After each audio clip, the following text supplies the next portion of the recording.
Si vous n'avez jamais vu de zélote dans l'évangile, parce que le véritable zélote, ce n'est pas notre frère Serge. Moi, je suis un premier zélote.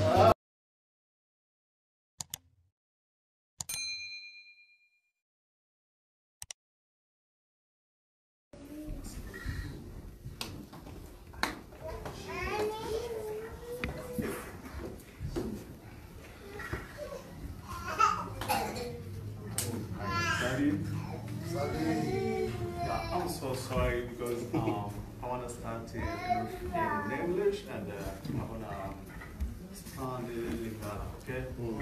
Yeah. My name is Lionel Shimbo. My name is Lionel Shimbo. So I'm from United States of America. So I'm so happy to see you today. I'm very, very so happy.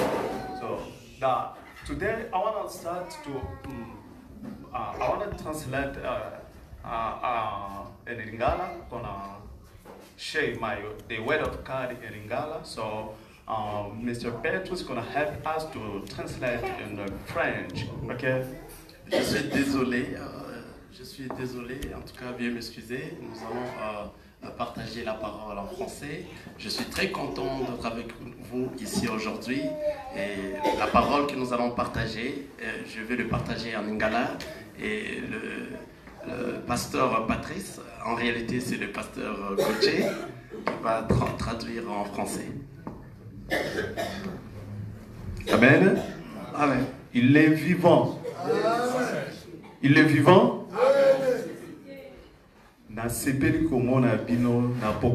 Je suis dans la voie de vous voir cet après-midi. Parce que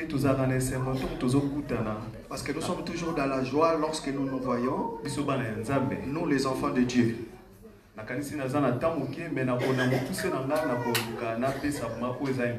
Je crois que je n'ai pas beaucoup de temps, mais je vais quand même donner l'important. Aujourd'hui, nous avons le thème que nous sommes en train de partager. Enlèvement du temple de Salomon. L'enlèvement du temple de Salomon. L'enlèvement du temple de Salomon. Dans l'enlèvement du temple de Salomon. Jean 2. Si nous lisons dans le livre de Jean chapitre 2, 19. Verset 19. Jean chapitre 2, verset 19. Si quelqu'un est prêt pour nous lire, s'il vous plaît.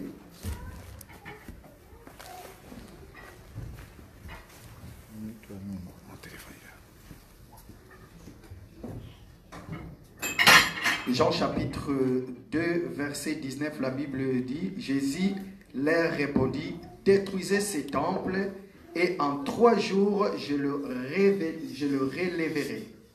Amen. Amen. Ah, tu dois comprendre déjà que ici nous comprenons déjà que Yesu promettre bango que non temple ko ebukana. Le Seigneur est en train de promettre que ce temple qui sera détruit, mais après 3 jours. Et dans 3 jours, je le relèverai. Mais on est venu dire à Jésus, pendant 46 ans.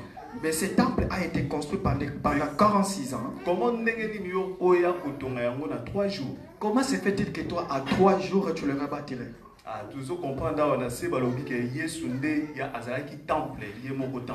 nous comprenons ici en bas que ce Jésus, c'est lui le temple, c'est lui-même qui était vraiment le vrai temple. Donc, ceux qui te comprennent bien, si vraiment nous comprenons bien, le temple dont il est question de Salomon, c'était lui-même la personne de notre Seigneur Jésus. Aujourd'hui, je vais juste toucher l'introduction. Dans mon introduction, je vais dire ceci. C'est juste le chemin qui nous ramène dans le temple. Amen. Amen. Jean 1, 29. Nous allons lire dans le Bible, livre de Jean, chapitre 1er, verset 29. Le lendemain, il vit Jésus venant à lui, et il dit, voici l'agneau de Dieu qui ôte les péchés du monde. Parole du Seigneur. Amen. Aux 1:32. Verset 32, la Bible dit, Jean rendit ce témoignage. J'ai vu l'Esprit descendre du ciel comme une colombe et s'arrêta sur lui. Nous avons pris ces versets pour montrer lequel genre de chemin qui amène l'homme pour qu'il puisse entrer dans le temple. Parce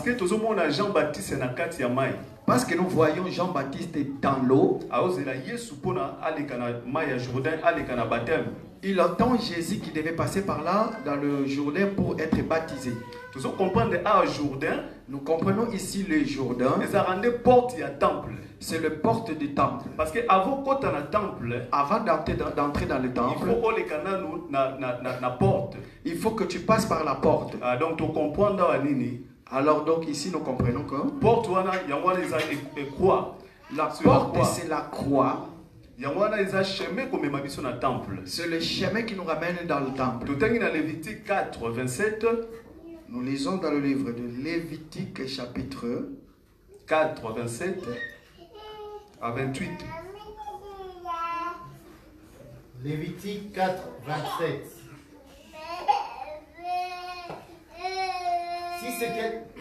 Si c'est quelqu'un du temple qui a péché involontairement, en faisant contre l'un des commandements de l'Éternel ces choses qui ne doivent point se faire, et en se rendant ainsi coupable, et qu'il vienne à découvrir le péché qu'il a commis, il offrira un sacrifice, une chèvre, une femelle, sans défaut, pour le péché qu'il a commis. Amen. Amen. Donc ici nous voyons quoi? L'ancienne alliance dans l'ancienne alliance c'était si tu pêches, il faut sans défaut. Tu dois prendre un animal qui est sans défaut. Tu poses tes mains sur l'animal et pour transférer tes péchés dans l'animal. Et puis toi tu es sauvé. Les mêmes choses les mêmes choses nous l'avons vu quand Jésus est venu. Nous voyons Jean-Baptiste qui nous présente l'agneau qui ôte le péché du monde. Or que cet agneau qui était fait dans l'ombre dans l'ancienne alliance, c'est ça qui est Jésus-Christ qui devient l'agneau.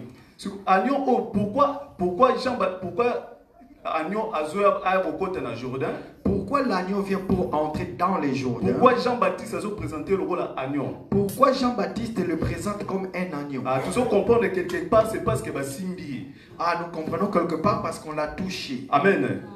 Parce que pour pas présenter agneau, parce que si pour te présenter comme l'agneau, c'est-à-dire si il faut les ça veut dire qu'on te touche et puis on te conduit pour que tu passes dans le sacrifice. Parce que Jean-Baptiste est dans l'eau.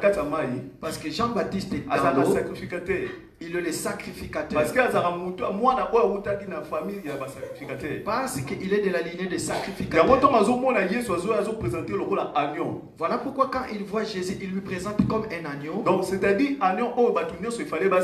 ça veut dire que l'agneau que toute personne devait toucher.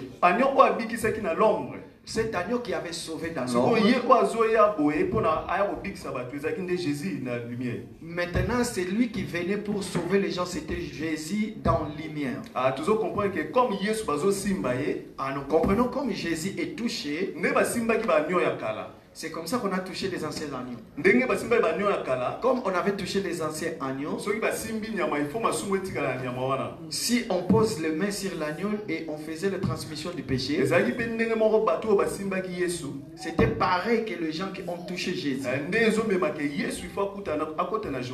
Et c'est ça qui a fait que Jésus devait entrer dans le Jourdain. Donc le Jourdain, le Jourdain, c'est vraiment la croix. Ce qui nous ramène que nous puissions entrer dans les temples. Amen. Amen. Donc toute personne qui avait touché Jésus, Jésus qui venait dans les Jourdain, Jean-Baptiste le voyait comme étant un agneau. C'est parce que c'est parce qu'on l'avait touché, il faut qu'il meure. Maintenant, lui, il sauvait tout ce qui lui touchait. Parce que dans le Jourdain, quand tu entres, ça veut dire c'est la mort. Et quand tu sors du Jourdain, ça veut dire c'est la vie. Nous comprenons la sortie de Jésus dans le jardin. Il sort avec tous ceux qui lui ont touché. Pour entrer dans le temple, tu dois d'abord passer dans le porte de Jésus. Toi-même, tu dois d'abord toucher Jésus pour entrer avec lui. Pour monter en haut, il faut tu dois être celui qui a touché Jésus. Parce que là, toi, tu dois devenir sacrificateur. Parce que c'est lui qui est le sacerdoce royal. Nous sommes des sacrificateurs dans le sacerdoce royal. Amen. Donc, toute personne qui entre dans Jésus,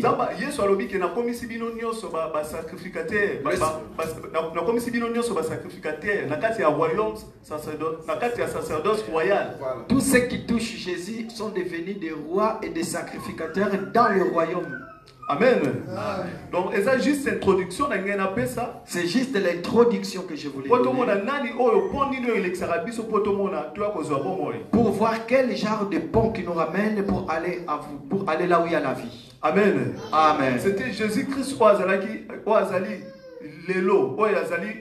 temple. C'est Jésus-Christ qui est aujourd'hui notre temple. Parce que c'était lui-même le temple. Donc il faut temple. Toi, tu dois passer par la croix pour entrer dans le temple. Maintenant, quand il y aura l'ascension, parce que pour que tu montes avec lui. Parce que pour monter, tu dois avoir Jésus en toi. Voilà pourquoi il a fait de nous des sacrificateurs. Pour entrer dans son royaume. Or, dans son temple, la Bible nous dit que c'est un temple. La Bible nous dit que c'est un temple qui ne meurt jamais. Donc c'est-à-dire ça veut dire que nous, les enfants de Dieu, nous ne mourrons pas. Parce que nous sommes dans le temple qui ne meurt jamais. Amen. Amen. Il est vivant. Amen. Donc, ce que tu comprends, donc si nous avons compris un peu, quand toi tu dis que tu es un enfant de Dieu, nous comprenons que tu dois entrer dans le temple. Tu dois toucher Jésus pour participer dans son élévation. Le vrai temple. Parce que lui, il est le vrai temple. Le temple qui va nous amener jusqu'à l'éternité. Amen. Amen. Il est vivant. Il est ressuscité. Il est vivant. Il est ressuscité. Merci beaucoup. Amen.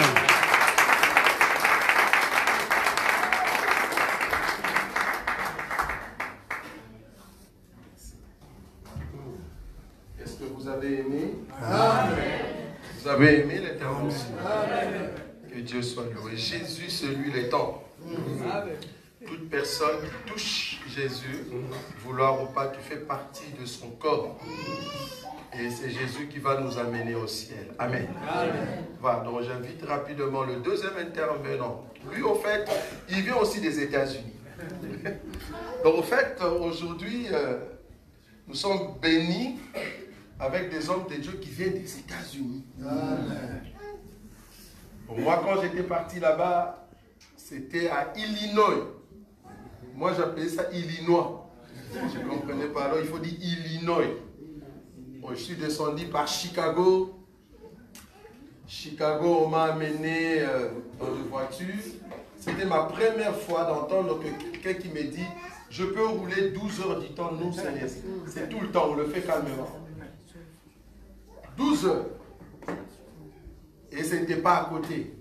On est parti jusqu'à Billstone. Billstone, si vous ne connaissez pas, en tout cas, c'est à 45 minutes d'une ville qu'on appelle Springfield. Je viens de l'Amérique. Voilà. Springfield. C'est quoi Springfield?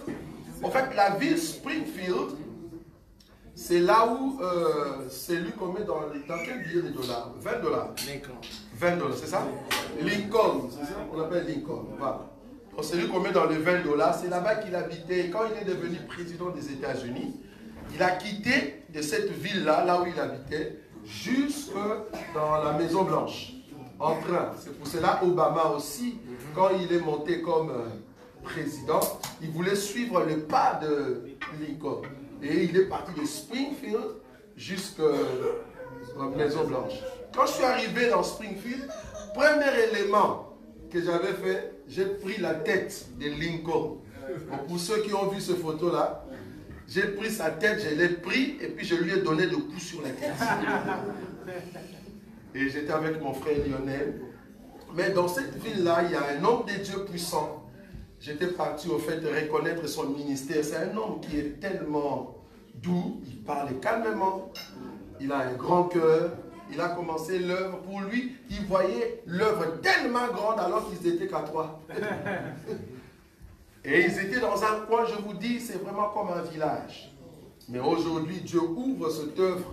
Ça commence à grandir. Terrible. Les gens qui viennent, ils disent, waouh, ça c'est quel évangile. En tout cas, sous vos applaudissements, j'invite l'homme de Dieu, Patrice Chelot, qui va nous présenter la parole de Dieu. Nous acclamons le Seigneur.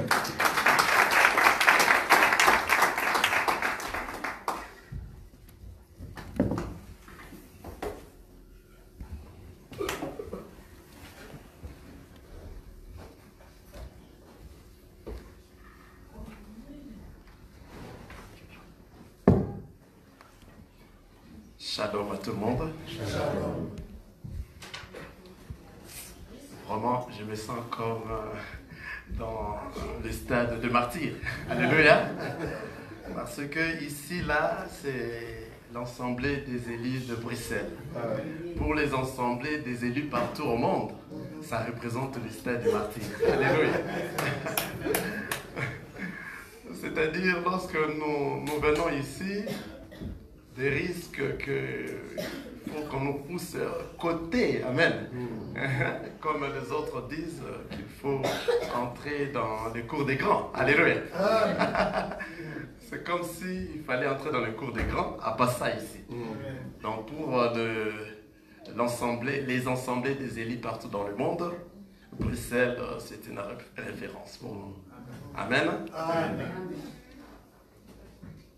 Vraiment, mon frère, mon prédécesseur qui vient de parler du thème que nous allons développer demain.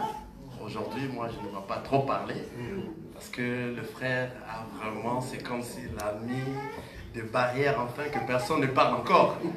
Amen. Je me suis dit, oh Seigneur Jésus, que tu puisses m'aider afin que le peuple de Dieu ait au moins quelque chose. Amen. Amen. Que le Seigneur vous bénisse. Amen. Acclamons pour le Seigneur Jésus. Souvent, je ne vous attends pas acclamer, c'est comme si vous acclamez votre frère. Alléluia. Le cri de joie.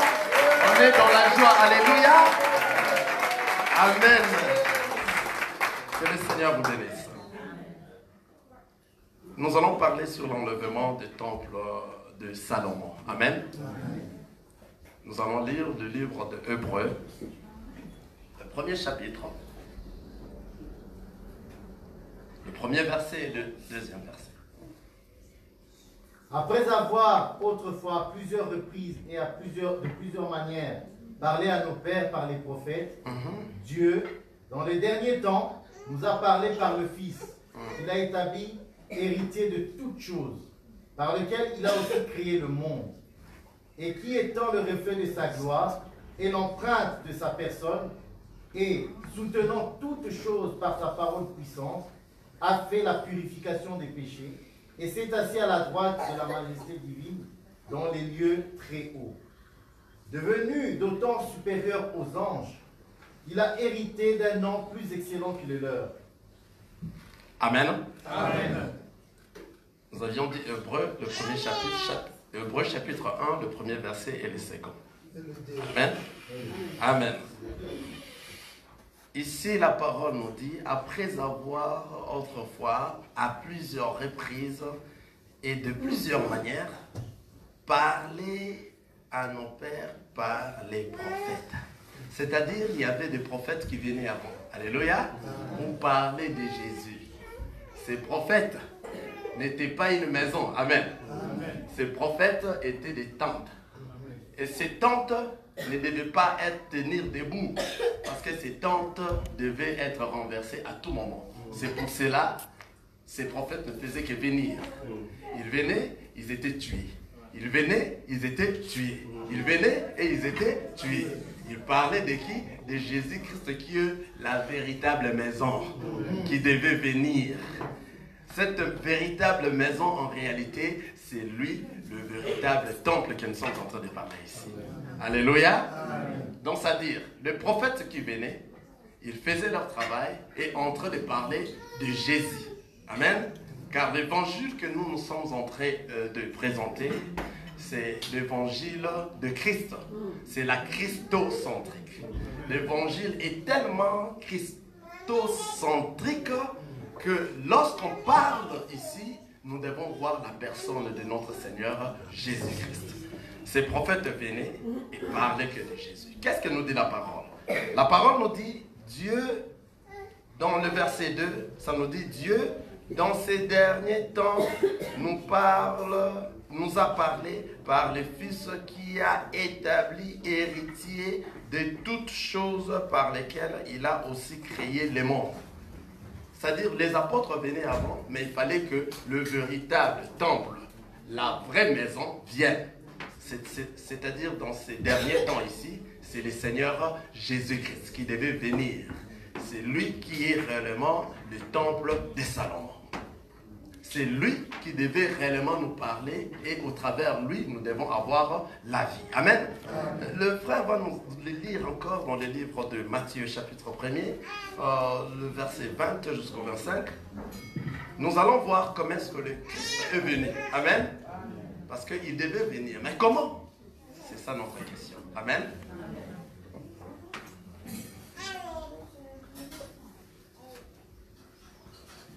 Matthieu, premier chapitre, le verset 20 au verset 25. Matthieu, chapitre 1, verset 25. Mais il ne l'a connue point jusqu'à ce qu'elle eût enfanté un fils. J'ai bien dit Matthieu, chapitre 1er, dans le 21 verset jusqu'au 25. 20. Ok. Chapitre 1, verset 20. Comme il y pensait, voici un ange du Seigneur lui apparut en songe et dit, Joseph, fils de David, ne crains pas de prendre avec toi Marie, ta femme, car l'enfant qu'elle a conçu vient du Saint-Esprit. Elle enfantera un fils et tu lui donneras le nom de Jésus. C'est lui qui sauvera son peuple de ses péchés. Tout cela arriva afin que s'accomplisse ce que le Seigneur avait annoncé par le prophète. Voici, la Vierge sera enceinte. Elle enfantera un fils et on lui donnera le nom d'Emmanuel, ce qui signifie Dieu avec nous. Joseph, s'étant réveillé, fit ce que l'ange du Seigneur lui avait ordonné, et il prit sa femme avec lui. Mais il ne la connut point, jusqu'à ce qu'elle eût enfanté un fils, auquel il donna le nom de Jésus. Amen. Alléluia. À l'arrivée de Jésus, Jésus est arrivé comme étant un humain. Amen. Le nom de Jésus, c'est la chair. Mais l'esprit qui habitait en lui, c'est le Christ. Mais il devait venir comme étant un humain, afin qu'il puisse s'accomplir. Alléluia. Et comme il est venu, sa manière de venir, il fallait qu'il vienne dans une famille. Il est venu dans la famille là où Marie était là, et Joseph. La parole nous dit ceci, dans le livre de Matthieu chapitre 1er, au 20e chapitre, au 20e verset. Comme il y pensait, voici un ange du Seigneur lui apparut en songe et dit, Joseph, fils de David, ne crains pas de prendre avec toi Marie, ta femme, car l'enfant qu'elle a conçu vient du Saint-Esprit. Nous venons de lire le livre de Hébreux. Il nous avait parlé si longtemps par les prophètes, mais dans ces derniers temps, il fallait que le Fils vienne. Alléluia. Et qu'il vienne nous parler au travers le Fils. Elle enfantera un fils et tu lui donneras le nom de Jésus. Donc le fils qui sera enfanté, on lui donnera le nom de Jésus. Amen. C'est lui qui sauvera son peuple de ses péchés. Lorsqu'on parle de sauver, nous voyons du pardon de péché. Alléluia. Donc il faut qu'un fils vienne, il faut qu'un enfant soit né. Cet enfant viendra pour sauver, c'est-à-dire viendra pour nous libérer du péché. Alléluia. Nous libérer du péché, cela veut dire que toute personne qui va le recevoir comme Seigneur et Sauveur, la personne est sauvée. Et tous ceux qui reçoivent le Seigneur Jésus comme Seigneur et Sauveur le mettent en pratique. Ce n'est pas resté dans nos bouches, amen. Ce n'est pas resté dans nos lèvres. Nous allons voir le fruit de ceux-là qui reçoivent réellement le Seigneur comme Seigneur et Sauveur. Tout cela arriva afin que s'accomplisse ce que le Seigneur avait annoncé par les prophètes. Voici, la Vierge sera enceinte, elle enfantera un fils et on lui donnera le nom d'Emmanuel. Et la parole continue, la parole continue qui veut dire ce qui signifie Dieu avec nous. C'est-à-dire Dieu devait vivre avec son peuple. Cette parole ici, l'enlèvement du temple de Salomon, c'est tellement puissant que je demanderai à tout le monde d'être là les dimanches. Alléluia. Parce que vivre avec son peuple, c'est l'objectif. Que Jésus était venu. Maintenant, où est-ce qu'il va vivre avec son peuple? Alléluia. Où? Qui sont ce peuple à qui Jésus, c'est lui qui est le roi des rois, vivra avec? Alléluia. Il viendra d'abord, sauver, c'est-à-dire la rémission du péché, et après, c'est lui qui sera le roi qui va régner avec son peuple. Qui sont ce peuple? Alléluia. La question c'est pour demain, la réponse. Alléluia. Nous avions vu que Emmanuel qui veut dire Dieu parmi nous. Or Dieu c'est lui le royaume. Le royaume des cieux. Lorsqu'il descend parmi nous, non, quelqu'un me voit dans le livre de Luc, chapitre 11, le verset 19 et 20. Luc, chapitre 11, le verset 19 et 20. 19 et 20. Et si moi je chasse les démons par Belzébul, vos fils, par qui le chassent-ils? C'est pourquoi ils seront eux-mêmes vos juges. Mais si c'est par le doigt de Dieu que je chasse les démons, le royaume de Dieu est donc venu vers vous. Reprends le verset 20. Mais si c'est par le doigt de Dieu que je chasse les démons, le royaume de Dieu est donc venu vers vous. Ça, c'est la parole de notre Seigneur Jésus-Christ. Si c'est par les doigts que je chasse, sache que le royaume de Dieu est venu vers vous. C'est-à-dire Emmanuel qui veut dire Dieu parmi vous, et il s'est exprimé de lui-même que c'est moi qui suis avec vous. Donc c'est le royaume du ciel qui est avec vous. C'est moi le temple qui est avec vous. C'est moi à qui vous devez tout faire pour entrer dans moi, afin que nous puissions vivre. Et tous ceux qui entrent dans Jésus, il a la vie éternelle. Parce que le temple, c'est le temple éternel qui ne meurt pas. Comme vient de dire mon prédécesseur, tout enfant de Dieu, c'est lui qui reçoit le Seigneur comme Seigneur et Sauveur dans sa vie. Et il marche à la crainte de la parole de Dieu. Parce que c'est marcher à la crainte de la parole de Dieu, c'est ce qui nous rend un peu difficile. Alléluia. Car c'est ça, le petit livre qu'avait présenté Jean. Alléluia. Ce livre était, sucré dans la bouche et ça devenait amer dans les entrailles. C'est-à-dire la parole est succulente. Lorsque vous l'entendez, vous dites, je vais faire ça. Je vais en tout cas faire ce que je viens d'entendre aujourd'hui. Et Seigneur, aide-moi. Mais l'amertume vient maintenant à la manière de le mettre en pratique. Est-ce que tu sauras le mettre en pratique? C'est ça l'amertume. C'est ça maintenant là où les diables profitent pour déranger ceux qui sont déjà dans le Seigneur. Nous étant les enfants de Dieu, nous ne laisserons pas la place au diable. Parce que nous savons, nous allons hériter le temple de Salomon. Nous allons vivre avec le Seigneur. Nous allons être avec lui un jour. Et ces jours-là, nous serons dans la joie. Il est le véritable Dieu. Il est le Tout-Puissant.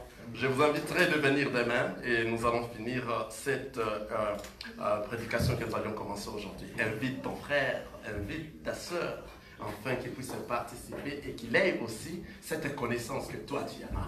Si tu n'invites pas, tu es un égoïste. Alléluia. Tu es un égoïste parce que tu ne veux pas que les autres entrent dans le temple de Salomon.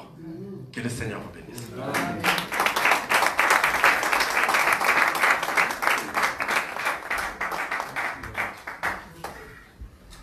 Oh, que le Seigneur soit loué.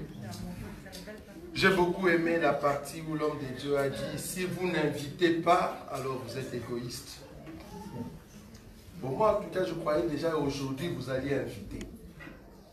On avait bien dit, inviter le bien-aimé. Bon, j'ai compris que vous ne voulez pas inviter, parce qu'à la fin, peut-être, on va distribuer les coca, la viande, pour que chacun de nous amène quelque part.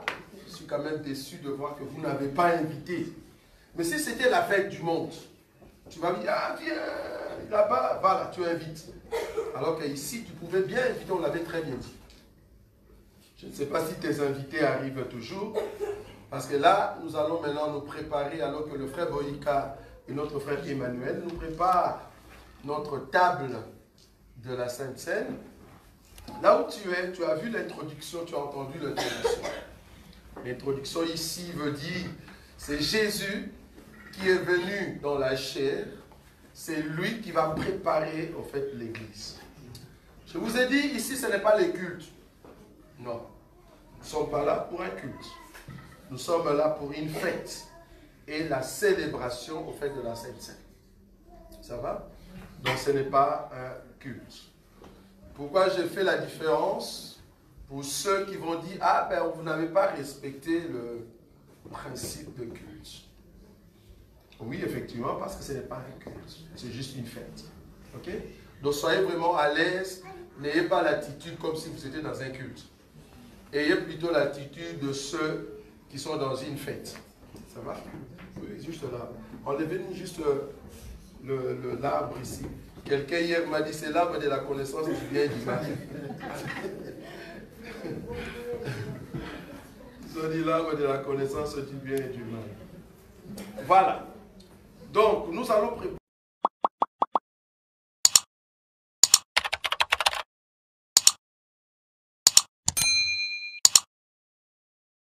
Nazakomata ngai nazakomata ngai nga nazakomata